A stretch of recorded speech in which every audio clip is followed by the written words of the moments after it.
And here is the Artist's Almanac for March 8th, 2018.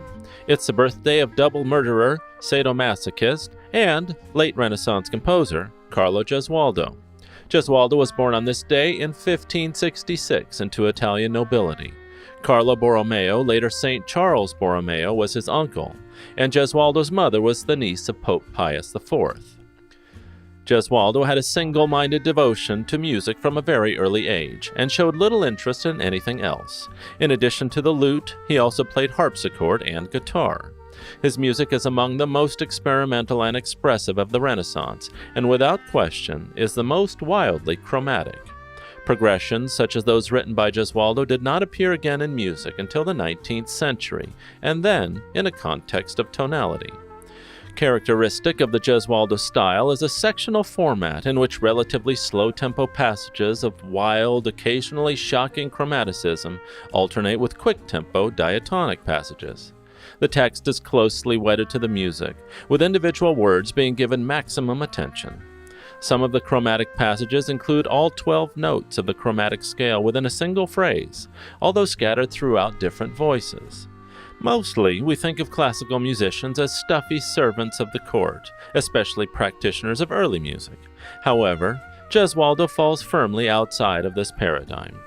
One fateful night in October of 1590, Gesualdo discovered his wife Maria in flagrante with the Duke of Andria, Don Fabrizio Carafa, who coincidentally was wearing Maria's silk nightgown at the time.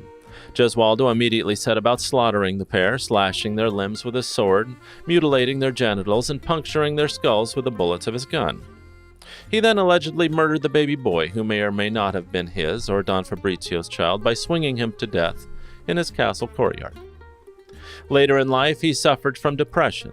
Whether or not it was related to the guilt over his multiple murders is difficult to prove, but the evidence is suggestive. Gesualdo reportedly had himself beaten daily by his servants, keeping a special servant whose duty it was to beat him at stool.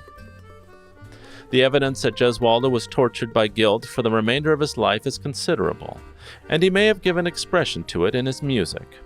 One of the most obvious characteristics of his music is the extravagant text settings of words, representing extremes of emotion, love, pain, death, ecstasy, agony, and other similar words occur frequently in his madrigal texts, most of which he probably wrote himself.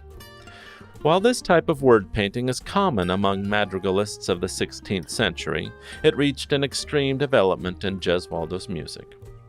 Gesualdo ended his days in a depressive tumult, and in September of 1613 is said to have been beaten to death by his servants in a self-directed, masochistic rampage. He was 47 years old. Thanks for listening. Be kind, do good work, and until next time.